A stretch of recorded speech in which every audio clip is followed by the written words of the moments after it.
In today's video, we wanted to focus on the D2C capital cycle, Evelyn, Shein, and the autopsy of an asset class. The focus of the video is going to be how a 600 million brand was sold for 100 million with common equity being wiped out to zero. This is not a fashion obituary, it's the terminal print on a venture-funded asset class that was underwritten as software and was always retail. So essentially what happened recently is that on May 17th, 2026, Everland's board approved the sale to Shein at an enterprise value of roughly $100 million.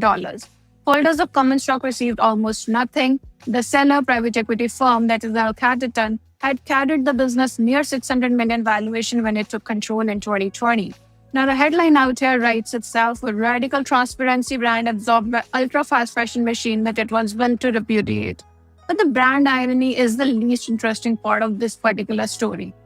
The most durable signal out here is financial. Evelyn is the cleanest terminal print yet on a venture-funded asset class. The 2010s direct-to-consumer cohort, Casper, Allbirds, Warby Parker, Glossier, Evelyn, and their peers that was underwritten as software but were always physical retail.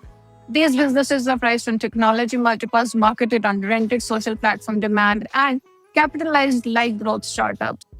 Three structural breaks: the privacy-driven collapse of cheap customer acquisition, the end of free growth capital, and the rise of marketplace fast fashion aggregators have repriced the entire class at once.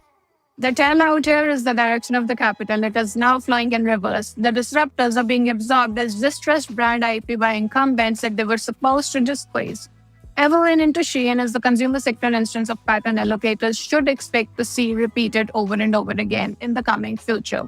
Value migrating away from single brand and towards platform that owns discovery as well as logistics.